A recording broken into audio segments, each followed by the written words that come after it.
Okay, so welcome to this very, very special episode, the 25th episode of the Path Less Chosen pod, the podcast showing the careers they don't teach you about in school. My name's Sol. And I'm Jamie. And today we have a good friend and fellow podcaster, Peter Wood, with us today. And Peter is the mind behind the Graduate Guide. And I will let Jamie tell you exactly what to expect from this episode. So with this being the 25th episode, it's going to be something a bit different. It's going to be a real interesting discussion around the UK career crisis. It's also going to cover the easiest way to start working in something you actually enjoy. And Pete is going to tell us all about his mission to change the way that society thinks about our careers. Yes, it was an unbelievable conversation, and just before you give it a listen, we'd really, really appreciate you checking out our Instagram. We post all of our content, all reminders on our Instagram, so please give us a follow on the Path Less Chosen pod on Instagram.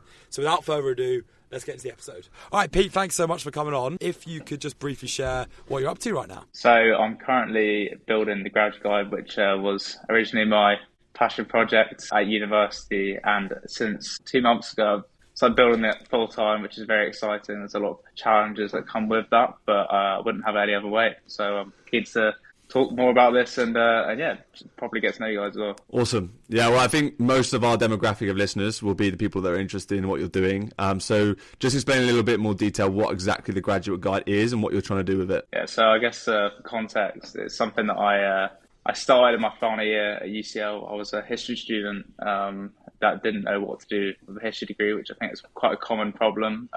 And while all my friends around me were going into the likes of consulting and banking and law, I would see these people on LinkedIn or wherever doing these amazing careers, going from A to B to C and having no idea how they did it. But I was just very curious. I thought, while I'm still a student, and to be honest, I probably didn't have the experience to even compete for these top graduate jobs anyway. And so I was like, fuck it, I'm just going to give this a crack. Invited my old head boy onto a podcast that didn't even exist at the time, didn't have a name. And, that was, almost 2 years ago now. Over 100 episodes later, I just really fell in love with every different industry, hearing people's different opinions on careers, whether that's like practical advice on how you can go from A to B to C, or if it's, the actual emotional journey that you go on with a career. I think demystifying what it's all about and making it all seem a bit more accessible. And basically what it's grown into, having delved into different pockets of the startup world, is an events company that puts on what we like to think networking events that really represent what students actually want. And that basically means combining nightlife, sport, all the fun things that monopolize most of students' time, and actually just combining it with careers and genuine career insights, which luckily I've been able to sort of build a network where I can actually say these people, they do know what they're talking about. And yeah, it's really exciting.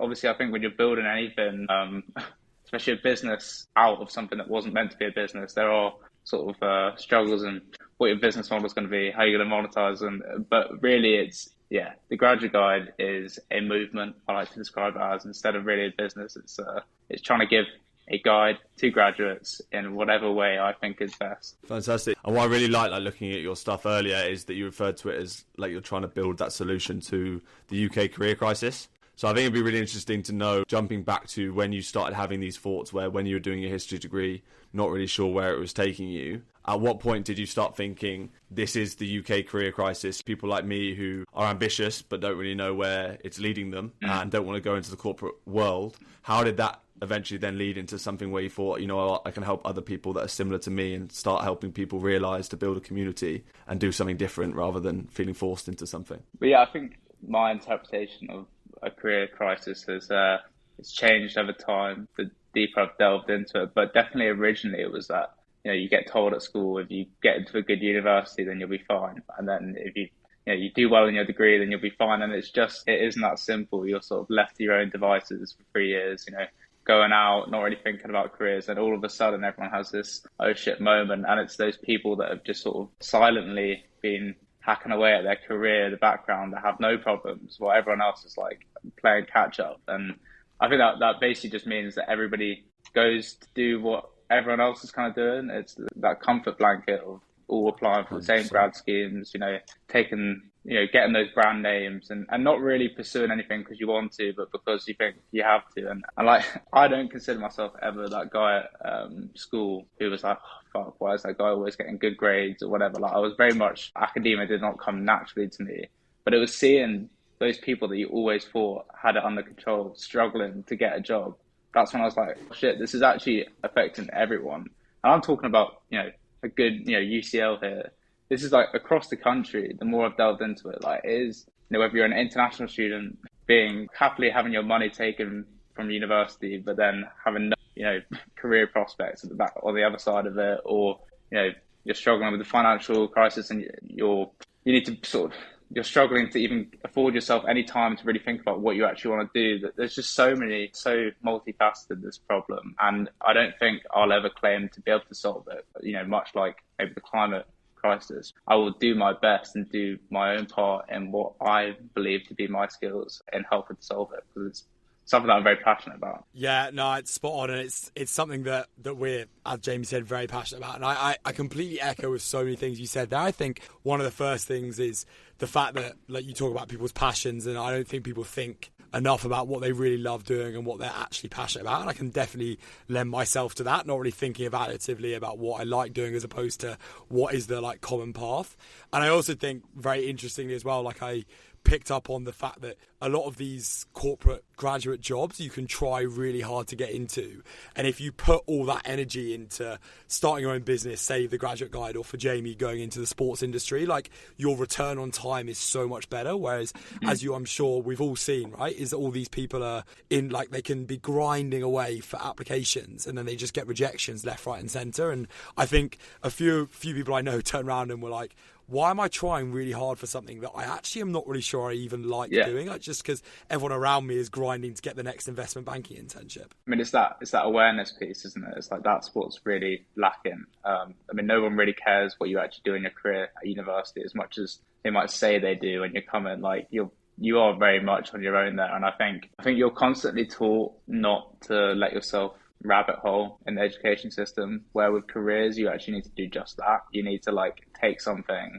and then really dig deeper into everything around it in order to get anywhere with it. And I think I very blankly used to just say that the job market is bad. However, I think what really has happened is it's just moving at such a quick rate, and some industries are making a killing and people aren't aware they're even happening. So obviously there are opportunities. The more I've delved into this, it's not become more clear what I want to do or what I would do if I wasn't building the Graduate Guide. However, it has become clear that there are so many different industries I just wish I knew about from my first year and had even like potentially considered. So yeah, I mean, what do you think, Jamie, about the career? Yeah, I think from my own personal experience, like, it actually began way before first year. Like you say there, you wish you knew about careers from like the first year of your university. For me, like, the school I went to and looking at like your grades, we got very similar grades, but when I was getting those grades throughout school, I was always pushed down like two avenues. My school was known for sending people to Oxbridge to study like medicine or law stuff. And like, it was never something that really appealed to me, right? And I even ended up applying just because I felt so like pressured to. And they would have Tuesday futures sessions when, I think now looking back on it, I wish those future sessions we would turn up to, they would tell us about all kind of things you could end up doing with your life in the future.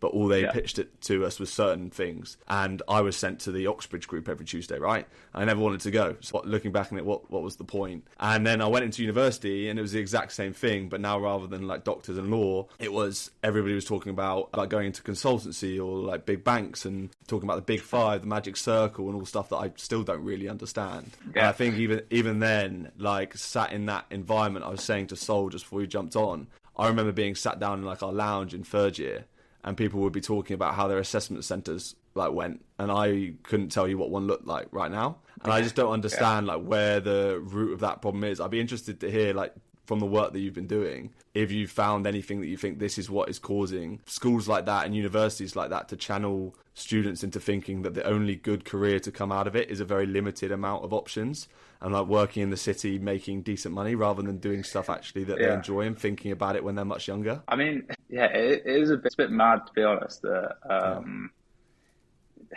They just haven't at all adapted with the time. A lot of the big renowned universities have sort of rested on their laurels for a long time, I believe. And I don't even think it's particularly controversial or combative to say that. There's a lot of people that think that within the university that I've spoken to as well. But it's difficult for universities to change. They lack funding, even though we pay a lot of money. We don't always know where it goes. Like they don't have just unlimited money to like delve into every different career path. I think also like there's still a stigma around some careers and how like much success you can actually have in them, which, I think I'm probably not the best person to speak to because I live in such a different world to my mates. Like, a lot of my mates have got into those corporate industries and for them being very successful and, they're on a stable wage and all these other things, whereas my brain is just all over the place because I don't know what success is anymore. And I think that at that point, it just has to come down to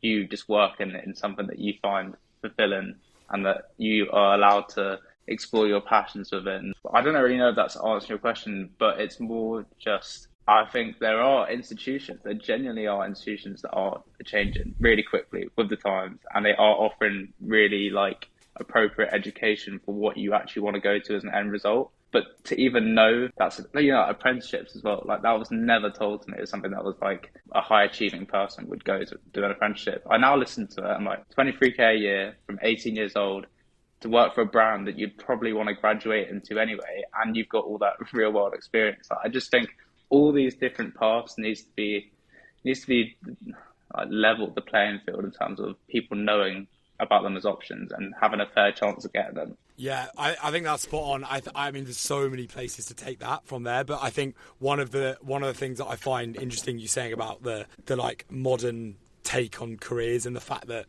actually, yeah, fair enough, like probably our parents and a lot of the lecturers at university and teachers, to them they're talking about a job market that existed when they were looking at a job market, and it was, you do go and work for a big company now, but with online money and the fact we can even film this podcast remotely now, like there's so many ways to have a great career that aren't based on working in an office. And I think Jamie insufferably will always listen to me talk about like Bali and how great it was, but I think that was the first time that I realised that there's people who make money, but not even just money, who have really fulfilling, cool, interesting careers, who are not based in the city of London, who wear a suit all the time. And that was fascinating to me. And I think one of the conversations that everyone always asks me is like, what do people actually do out there? Like, what is the people's actual careers? And you just don't even understand that they exist here. But you start thinking about it, like, okay, well, that YouTube video that I watched, like someone's probably making money off like actually posting that YouTube video, or that podcast, people are paying to be sponsored on that podcast.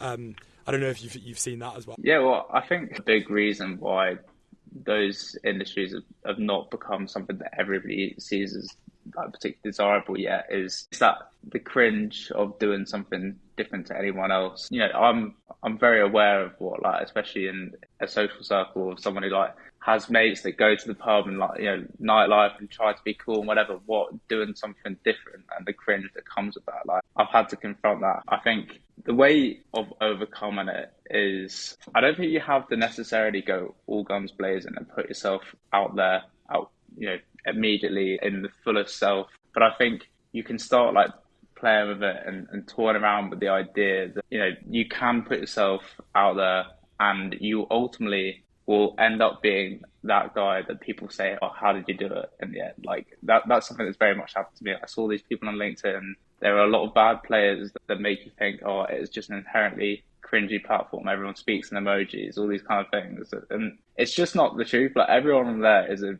real, genuine person. Like, I've done all my episodes in person. And the more and more you realise that these other people doing it, and these are the people that have been put themselves out there for longer, like, they're just normal people that came to the realisation that, like, a lot of these, like, sayings, for example, that get, like, dismissed as cringe, or, like, one of these quotes that people would like, hang up on their wall and you're like, what a load of rubbish. Like, you realise that the reason they become quotes is because there's genuinely some kind of wisdom in there that's been generated. They're not just randomly made and published. Like, people genuinely do think that, and when you start saying it yourself, it's a really weird feeling. It's like, oh, I can't believe I just said that, but it's actually true. So I think you just have to try and not think about that and ease yourself into it. And ultimately you can start carving out those careers, like being a YouTuber or being a podcaster or whatever it is. Ultimately just following your passion does involve putting yourself out there. And I think it's worth it. It's so worth it. I couldn't agree with you more. It was like it's same as me meeting these people who I was like, wow, this is bonkers. These people actually like they actually do it, and I'm just sat up across from them. And then tomorrow they're going to go and film a YouTube video where they say a load of things that I think are cringy, but then it's the same person that I'm going to meet in the evening. I don't know if you had the experience with cringe as well, Jamie. Not just cringe, but also it was interesting. Like you mentioned, there's like a bit of a stigma around it. And I think like I massively concur with that. I think there was times where I look back at university, and because I was doing such different things to what everyone else around me was doing, there was like a bit of skepticism and like people saying like it seemed to be a waste of my time. And particularly I think it starts like with my parents as well, because they saw football as a career that like you can't really do well in unless you're a big footballer. You know, working in football seems a bit of a dream career. And then there was times at university where I was shooting off on a Tuesday afternoon to go and watch the under-16s play like 3 hours away. And I think it's because when you start out, it's the massively unglamorous side of it, but it's the kind of hard yards you have to put in at the start, then hopefully it will pay off in the future. And I think the same probably now with like Sol, for example, where our friendship group, when Sol started totally changing his whole like social media personality, I think people thought like, where has this come from? And there was like a bit of backlash, so I'm sure like you agree with that. And I think the reason with that was because people are suddenly skeptical when they see like your first few videos might not get however many views, as I've reminded Sol a few times, but I understand fully that like that's where you start. And it was the same with me. I have to watch the under-16s to then eventually in a few years time hopefully get somewhere that's a bit more significant. And I think the whole stigma around it is people thinking they don't want to step out of that comfort zone, start taking on like the small, like less glamorous bits to try and make something happen in the future. They'd rather do what everyone else is doing now, which like you say is a bit of a safety net where they're all going to a good university, they'll probably get accepted into a decent enough job in the city. So why don't we just do that because everyone else is? But then you look at the people who are doing incredible things that we talk about and read books about and look at their tweets and their motivational quotes, and they're the people who exactly went against the grain. So I think it's massive, that whole stigma around things, definitely. Well, I think if anybody's listened to this and they think, oh, okay, that probably is me, I probably am ready to take on doing something different. Like, the only thing that's actually going to make you stick with it and not think it was the most embarrassing thing you ever did was completely having your why locked down for doing it. Because if you don't, it is very difficult to push through that. I mean, for me, like, there's a lot of things that don't add up when you look at my career. Like, I've grown a pretty good following on LinkedIn, but nowhere else. And I've not done the traditional podcast vanity metric pursuit, you know, making loads of shorts and YouTube and TikTok and, you know, speaking like, hey, what's up, guys? Like, because, for me, that still is like a little bit of a stretch too far. And I think what the beauty of what like LinkedIn allowed me to do is that I knew that I just wanted to meet these people. I wanted to find a way to meet these people. And they're not accessible on your Instagram, your TikToks, but on LinkedIn, they're all real, genuine people in control of their own accounts. And, you know, you could be like a massive person on Instagram with a very normal following on LinkedIn, and you can shoot your shot. You can describe why you think like it's worth giving their time to you.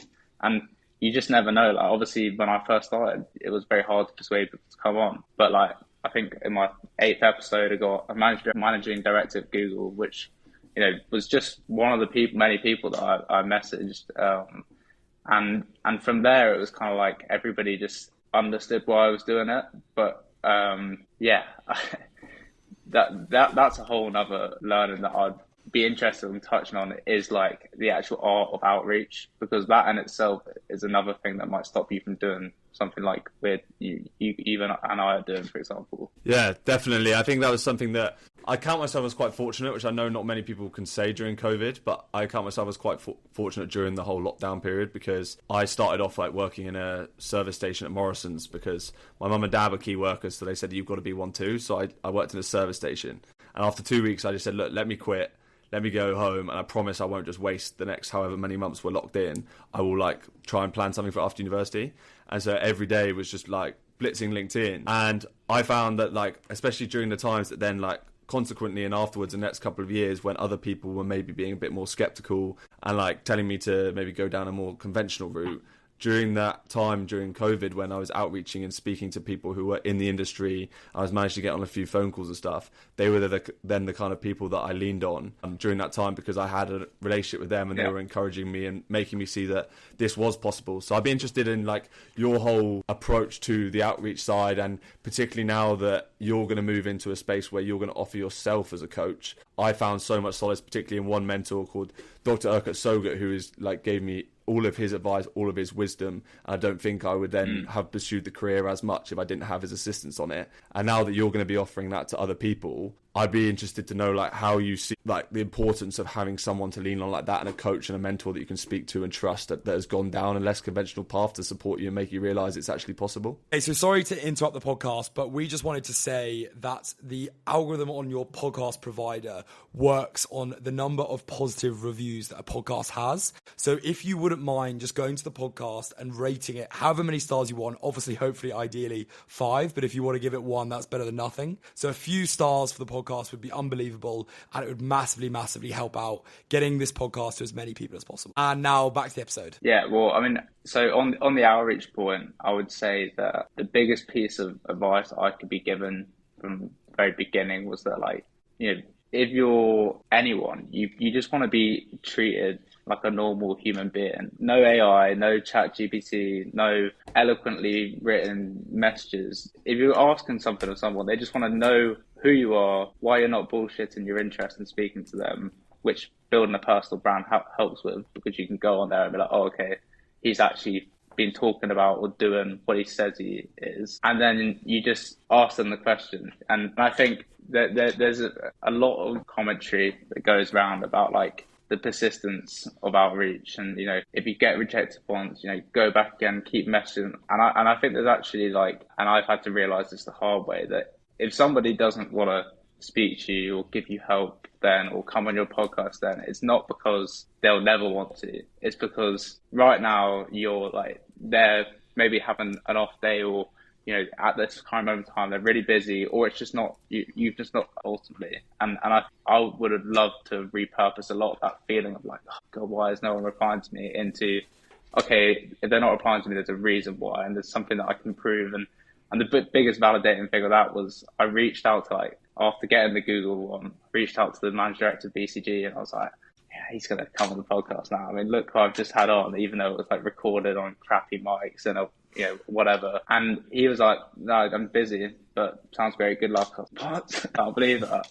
And then I don't know what that delusional confidence was all about. And then, you know, 10 months later, after doing loads more interviews and sort of maybe earning my badges a little bit more, he actually reached out to me and was like, I don't know if I'm probably the coolest guest to have on anymore, but I would love to come on the podcast if you still have me. And I'm like, and then I was just like, okay, that is a real like lesson there in you know, actually like respecting other people's time and opinions, and not wanting to fast track to something, because you know, I think this generation does get taught a lot that you can do things really quickly and imminently, but I think there is something in the process and the journey which is really fun, and something that is a very important lesson. And the second part of that question then is, you know, once you have got that relationship, once you have built that initial bit of rapport with someone, how do you actually cultivate it into a relationship that can, you know, be of value to you in your career or personal life or whatever it is? I think there is some similarities in the first bit and the second bit of this question, but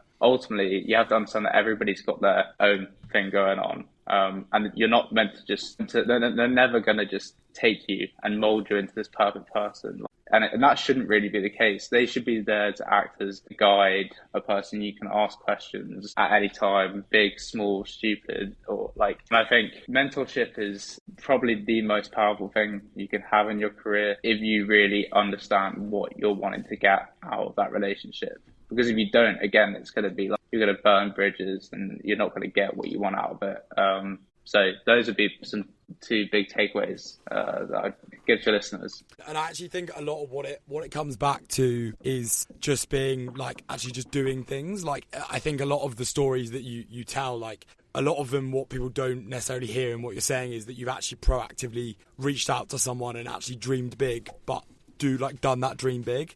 And I think that's what stops most people is they're like, well, why the hell would the BCG like managing director reply to me, but being able to have that pop up in the first place is something that I think a lot of people don't have or don't realise is possible. So hopefully listening to this, they realise that, you know, those things are possible. I think we've all got those stories, and, you know, Jamie, had you not messaged Urquhart all the way back in lockdown, I think you could probably fairly say that your career wouldn't be where it is now, right? Yeah, like definitely, and not just him, but like the volume of phone calls that I ended up having. And I think it's important to mention that like you don't always get the responses, because there were many times where like I reached out to people and I probably had a very low success rate, and I fully understand why. Like I think I probably slightly disagree with your take on the like not badgering people, I think that's the wrong word, but like the following up. But I think that's probably because of like industry specific. I don't know whether it varies like from what people are doing in different areas, but like in sport, for example, I found like I would send like those initial messages.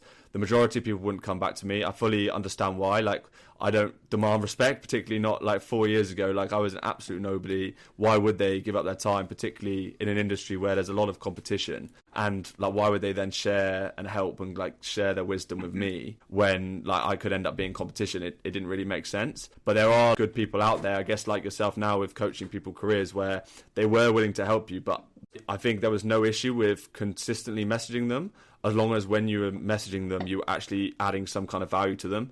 And I think one of the biggest learnings I had, which I was quite lucky to have early on, was with a guy called Daniel G, who said to me, before you ask for help from others, see how you can help them first. It taught me to, before I jumped on any call, trawl through their LinkedIn, their Instagram, whatever their like personal brand is presented on, figure out something that maybe I could help them on, or at least like comment on in an interesting way that makes them think, you know, this guy's worth replying to, rather than asking for the bog standard, how did he get into the job? How do I do it? Like, what should I do next? They don't want to give up half an hour of their time just to help you and assist on that, but they would allow you to repeatedly message them if you were adding value. And I think that's eventually how I got replies from some people. So I think it probably does vary. But yeah, interesting to hear your thoughts on it. And I think I can see why some people wouldn't want to be pestered, and you've got to respect their time. But yeah, that's just how my experience, I think, differed. Well, I think you said something really great there in, you know, slightly disagreeing to what I said. I think that the reason why it's called the Graduate Guide and not the Graduate,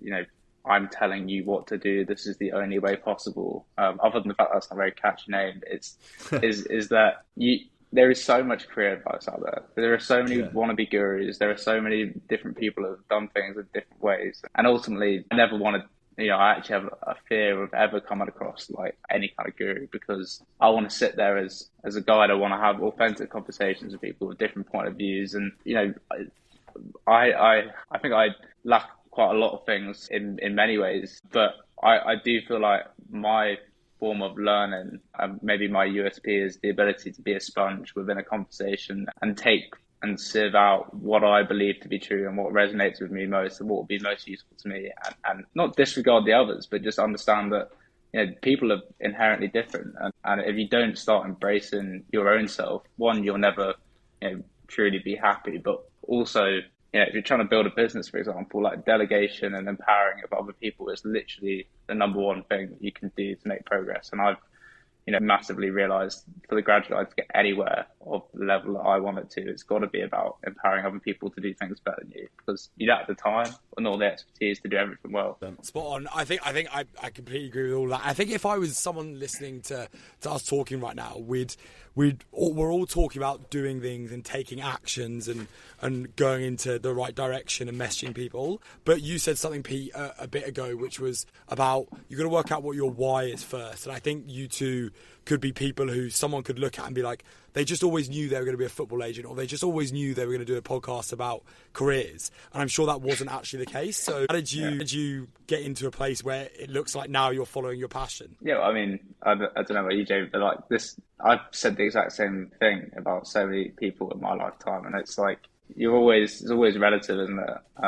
And I think the more you can actually speak to someone that understands stuff in real life in a normal conversation, the more you can actually understand what context they operate within and how many years or how many extra things they've had to do to get to that point. Like, you know, there are stories that exist of people just saying they're going to do something and then relentlessly going at it until they do. But like, I'd say that's probably the 1% of people, if not less. And for me, I think some people are just very proactive and very automated in what they do, but I think a lot of people, and like myself, like I'm quite reactive, annoyingly so. And the only thing to prompt reactivity is to like kind of put your back against the wall at times, and like put yourself into uncomfortable positions to then start doing things. Otherwise, I would just still be in the uni student mindset of drinking and going out and not thinking about my career. When I was reading your stuff earlier, Peter, it resonated with me when you said what you want to help people do is those that are really ambitious and want to do something really cool with their life, but they don't know where to actually apply their ambition. And I think that was probably me back then. I knew I've always had, and speaking about cringe earlier, Soul knows this full well, I've got a life plan on my phone, which I've had on my phone since I was like early teen. And it said a load of things on it that would never ever be possible unless I did something different. I couldn't just go and work in a city job, but I was like, my life plan's never going to get ticked off, and I'm nowhere near it yet, but hopefully like going down a different path will eventually get me there. And I think then when it came to COVID, I realised that if I'm going to do something like that, the ambition has to be placed somewhere. But for me, it made absolutely no sense to then suddenly be interested in what the magic circle was, what the big five were, when I never showed an interest in it before. And because I would happily spend all my weekends and stuff watching sport, it made sense that that was an area I target. And so like the biggest motivation was me was like, I just love watching sport the whole time. It doesn't feel like I'd ever have to work if I could get into it. So why not, really? You know, the irony of all this anyway, having a podcast called The Path I've Chosen and doing and exploring alternative careers, is that speaking to corporate heads of recruitment and global heads of early careers, they all just say they want to see you stand out in your interviews. So it's not enough to just do the normal things that get you into these corporate standard law jobs. Like, you still need to have done the stuff and putting yourself out there and doing the alternative things to even get those jobs. So I don't think like this, what we're saying is only applicable to a very certain type of person. I think it's genuinely everyone should try and live life with as much curiosity and, you know, excitement as possible, because otherwise what's the point? Like, I mean, there's so many bad things to worry about. Of course there are, like no one's saying there's not, but if you are not trying to like have fun and be the best version of yourself and achieve the greatest things, then what is the point, is my attitude. But I genuinely think it's so true, right? And I think a lot of people will spend all their life trying to game an application. I think this is partly like how I've ended up where I am now, which is like you spend your whole time trying to be like, all right, I'm going to artificially inflate my interest in something to try and get into a program, and actually you then get there and you're like, well, because I didn't follow any of my natural curiosity along that path, I've ended up somewhere where that natural curiosity doesn't exist because I've faked it almost to there. I think that is one of the biggest problems with the application hunt and the application race that exists at all of these unis. You get swelled into this mass application pool where actually you're like, well, I don't know why I'm in this. Like I'm only in this because my mate's in it and I want to get it before him. Yeah, for those that label me a wanker for the statement and the rant I went on before, like, and that's perfectly reasonable. I think it's important to actually say like the only way you're going to get into that mindset is by having as many of your like personal life ducks in order. And when I say that, I mean like I've not always had the best people around me or the most supportive people, but I went to a university full of ambitious people because I wanted to be surrounded by them. And once I had them, yeah, there's still like going to be gimmicks and piss taking and whatever, but ultimately everybody wants to do well, and everyone's going to do it in their own weird, unique way at some point in their career at least. So I just feel like I feel very lucky that I was able to, you know, recover from the pandemic, like get in a relationship, like get my head screwed on a little bit before I even started thinking any of this was possible in a career sense. Yeah, I think Jamie's like a massive example of that, like while we're at uni, because, you know, you're surrounded by really intelligent people, but then at the same time, like Jamie, you might say, you know, you're surrounded by what is quote unquote a good university, but at the same time, I think most people around you said that what you were doing was kind of foolish and stupid. So maybe on the reverse point of that, some of these places that are so-called bright and ambitious might not be pushing people in the right direction. I don't know if you found that, Jamie. Yeah, I wouldn't say it's like the most nurturing environment, but I think like it's not just the top universities. I think it's just as a culture and as a society. You know, you're pushed into the whole 9 to 5 narrative. Like everyone understands that that's the job. Everyone lives for the weekend. Like your content sold talking about how it's crazy that we've got into this mindset where everyone wakes up on a Monday and they can't wait for the Friday to come.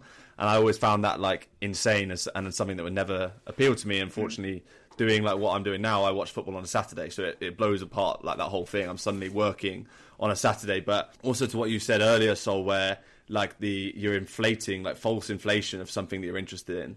I've always found really interesting because I would like walk into people's rooms or like have a conversation with people, and still to this day, like I was chatting to someone last week who was going for an interview, and they were told in the previous one they'd done they didn't have enough like real world practical knowledge of what was going on, and this was in the legal field. So I found it mad that then in preparation for her next interview, she was just blitz reading as many legal papers as she possibly could. And I just found that insane that like you had to turn up to an interview and pretend you knew absolutely everything. And I was guilty of it when I interviewed for university. I read up a load of politics when I'd never really done like politics stuff before, because the degree I knew I was going to get asked questions in politics, and I had to kind of pretend I knew what I was talking about based on reading a few. But then when it came to working in the football space, like people would say, and there's again referring back to Daniel G, a lot of the stuff he says is just begin by reading as many pieces of content you can per day.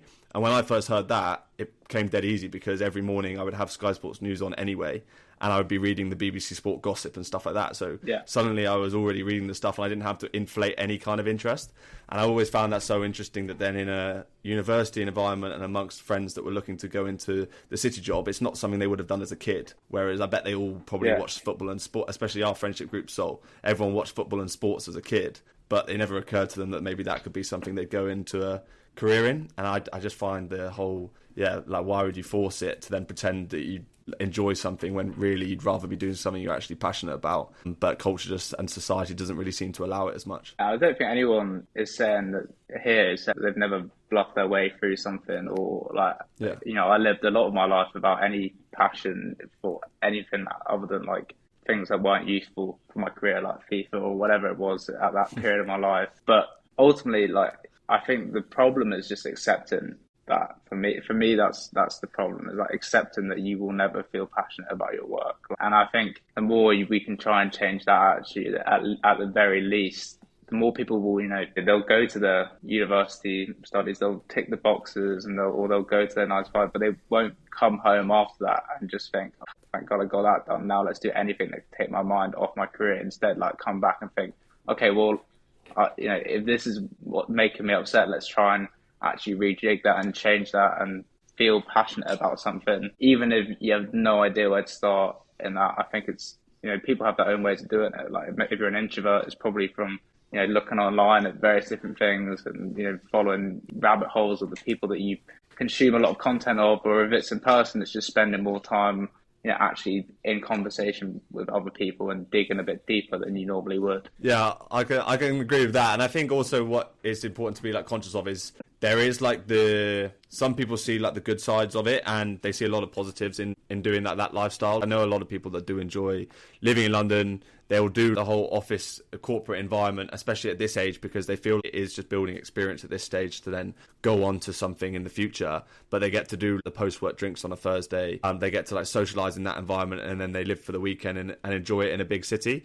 So like there's a lot of people that I'm sure would be happy enough in it. But I think what's important is like, if they do like a genuine proper introspection, no like denial to themselves, are they actually doing something that's like making them feel fulfilled? And if they could pick or choose, like would they really enjoy it? Then I just don't know how many would actually say, yeah, you know what, this is like my dream, or would I rather do something else? Yeah, I think what made me so interested in this topic is there's this really big anti-9 to 5, anti-corporate, anti-London culture. And it's basically, you either have to be sitting as a digital nomad on a beach, or you have to be working in a tie in an office. And the people who are sitting on the beach are doing what they love, and the people in the office are slaves in the corporate grind. And what really rephrased it for me is actually my brother.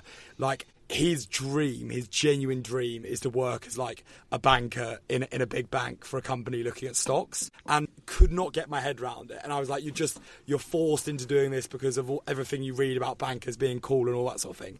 And he's like, no, I actually really love it. And then I realised that actually what your passion and what you're interested in, what your job, your dream job looks like, is different for everyone. So we can't look and see people getting on the tube and thinking like they're doing things that they hate doing, but actually it's like, find what you love doing and then do it. Don't necessarily assume that someone's in an office or someone's on a beach and one's better than the other. Yeah, and this whole conversation we're talking about, it's been really interesting taking these perspectives and actually applying it to my business. In that, if my ultimate aim is to help everyone find a career they're passionate about, like if their genuine passion is in that corporate industry and that's what makes them feel fulfilled and happy, then I'm interviewing the CEO of IBM soon in the next couple of weeks, and like my line of questioning in that is not, it's not going to be to, I can't understand that at all, or like, or how do you necessarily like get a job in IBM. I just want people to know exactly what they're in for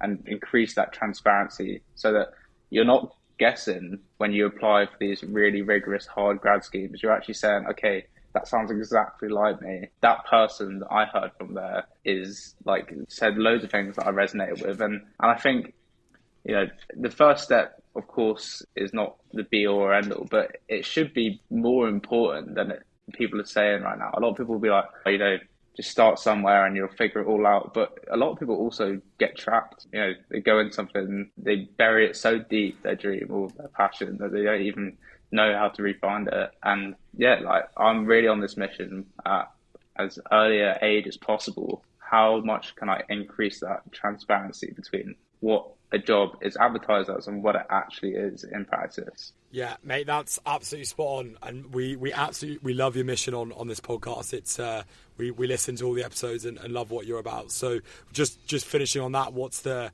real dream for you and the Graduate Guide moving forward? Yeah, well, I think what's cool about the Graduate Guide is that honestly, there's no expectation of what it could and should be.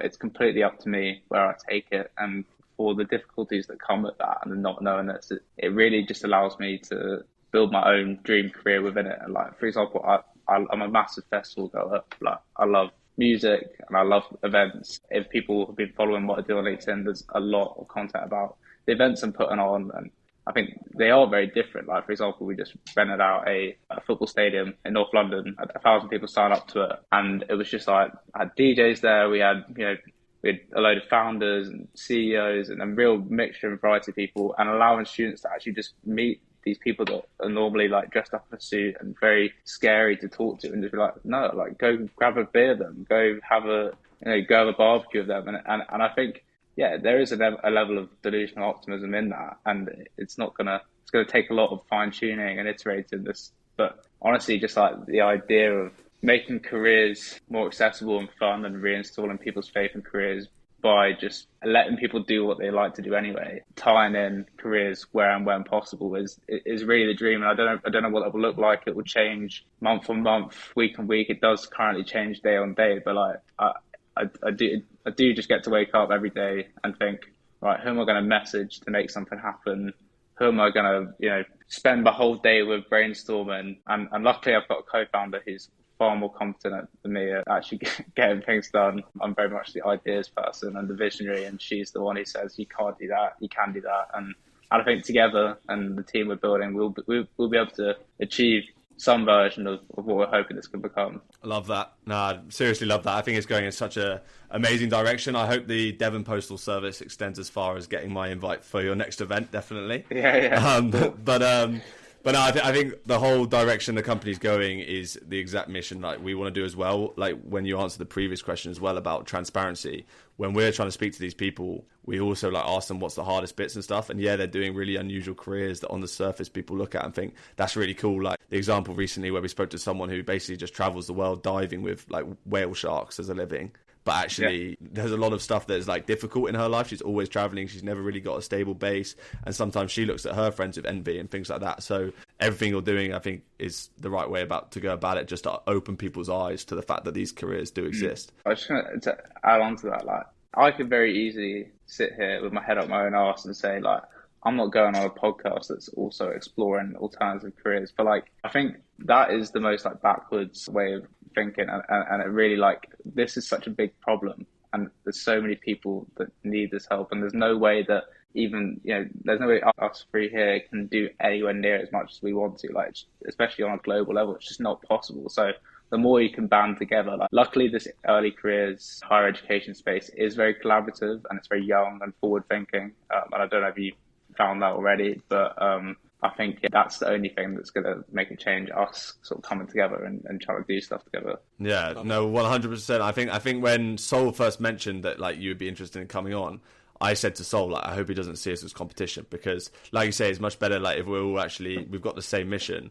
Why would you then not like kind of band together? And actually to hear your thoughts and perspectives on it now has been really interesting. So Sol will probably thank you properly in a second, but I'll jump in with the final question, which we ask all our guests. So keen to hear your thoughts on this as well. If you were to go back to the start, and maybe when you were doing the history degree and thinking about where your next steps were, one thing you would do the same, one thing you would do differently, and then one thing you tell yourself to motivate yourself. Yeah, I think one thing I would do the same is pick London as a university destination, because I was told by everyone, you don't need to go to London. It's where you'll end up eventually. And I was like, well, I personally think London is such a melting point of, diversity, different opinions, like people trying to do stuff. And the earlier I can get myself there, the more likely I am to make anything happen, even if I don't know what that is yet. One thing I would change is, very obviously I would start doing all of this much younger. I think like what I realized is, when I was in my third year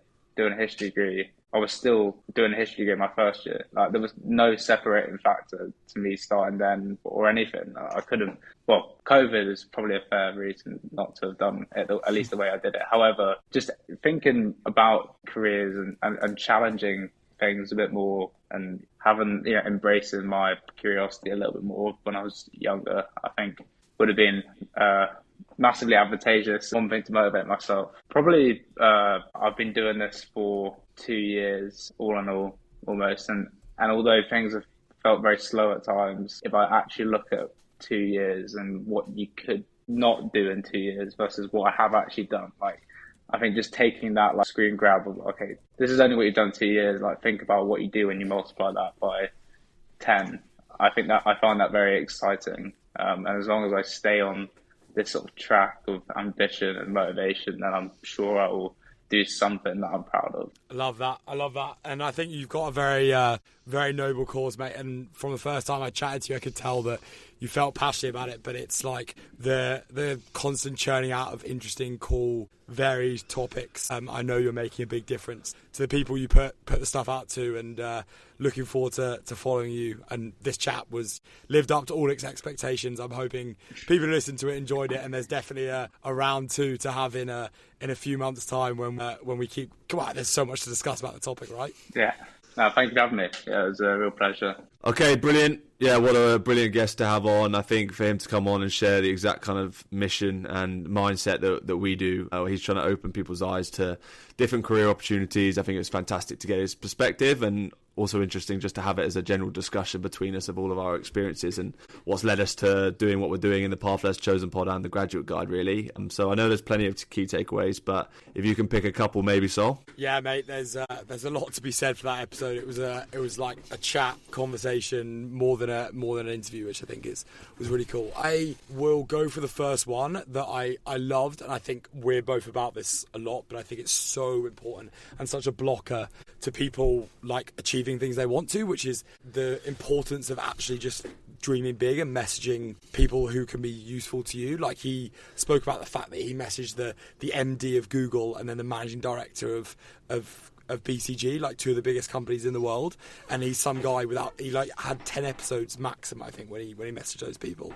So I think the actual people are actually closer than you think, and people are also willing to help you a lot more than you might think. And that's, I think, a takeaway from your journey as well as his as well, that you can really, really benefit by just being a bit ambitious and trying to get in contact with some of these inspirations. Yeah, no, I think especially if you're already not ridiculously busy every day and you're not doing something that you really enjoy, why would you not just shoot your shot? Like, just take the chance, and if people don't reply, you've got nothing to lose. But if you've got a spare moment, just decide to send a few people some messages and see if anyone gets back to you. There's really nothing to lose. I like his whole approach to that, for sure. Okay, I think the biggest one for me is a kind of whole takeaway from a lot of the discussion that we have with him is just people should just be judgment free towards what anyone is doing. Like, whether, I know we're probably come across as a podcast that is criticizing the corporate world or whatever, but if you genuinely are in it, and when you do a full introspection of yourself and the work that you're doing, if you can genuinely, without any denial, honestly tell yourself that you really enjoy it and that's what you want to do,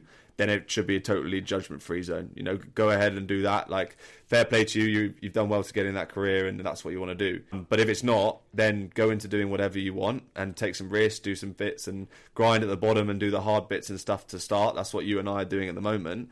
Hopefully it pays off in the future. We don't know if it will. But when we're doing it now, everyone around us and how we approach other people's careers, we should be judgment-free towards it. Everyone should just be doing what they enjoy without the fear of any kind of stigma or cringe like we discussed in the podcast. Spot on. I got stuck in a few conversations in the last few weeks where they kind of feel a bit offended when I talk about what I'm doing, because I'm kind of slagging off the corporate journey, and I definitely have had to have a bit of a realisation that, like, there's a lot of people who they genuinely want to do what the corporates are doing as much as that is. You know, there's also probably a bit of bias towards people in the corporate hating what people are doing on a beach in Bali, but I think in general, if we can create a culture where there's no judgment, then spot on. I agree with that. My last one, if you don't mind me doing the last one, I think the thing that, and I said it in the episode, I think that the thing that underpins every single thing that we were all saying is just having an attitude of doing things, like going out and doing things.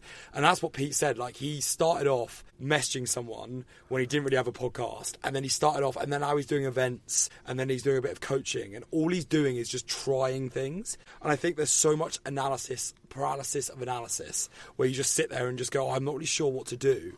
But the more things you do, the more things you work out what sticks, what doesn't stick, what you enjoy doing, what you don't enjoy doing. I think that was my biggest takeaway of how he grew the graduate guide, how you found your, like, what you really like doing, your purpose. And I think it's a great takeaway for anyone stuck thinking, I don't know what to do, is just go and do things and don't worry too much about what those things are. Just go and do things and you'll find something that you like. Yeah, I think it comes with a word of warning. Like, when I consider that point, I totally agree. And I think with anyone like looking to go down a slightly path less chosen or into something that they feel they would be really interested in and enjoy as a career, it definitely makes sense. Rather than just like coming back from the job that you're not enjoying, sitting doing nothing, kind of thinking, oh, it would be nice if I did something different. Sitting and doing nothing, of course, that makes no sense. People should go out and do stuff. But then I think there's also just a point to be made that it can become a bit haphazard. You might be all over the place, etc. What I like that he did is that he had a very clear purpose. And when he was doing these reach outs, it was to grow like the graduate guide. So I think he's in a position where he knows what he wants and what he wants to get out of the graduate guide to share with people. And everything he's doing is towards that, but he's not just sitting thinking about doing it. He's doing it to progress that. So definitely when you do get into that mindset, go out and do everything, but also make it targeted, I would add to your point. Okay, good. Yeah, I think we could do a lot more takeaways from that conversation. So we've done well to get it down to 3. So to begin with, your first one was just to shoot a shot. People are actually closer than you think. The second one was to be judgment-free about what people are doing for their careers. And the final one is just to take action and start doing things that might lead you down the career that you actually want. Lovely. Well summed up, mate. Very good episode. Looking forward to chatting to him again, for sure. And you can check the graduate guide, everything that they're doing in the show description, and catch you next week. Okay, thank you very much for listening to the podcast and appreciate you getting to the end of the podcast. Just wanted to say that it is a massive help for us getting our podcast out. If you give us a follow on social media, it will take you 5 seconds. Go to @ThePathLessChosenPod on Instagram. We put loads of effort into making sure that all of the content we put out on there is really useful, really relevant, and also it keeps you up to date on when we release all our episodes and who our next guests are. So if you give us a follow on @ThePathLessChosen, that would be massively appreciated. Thank you.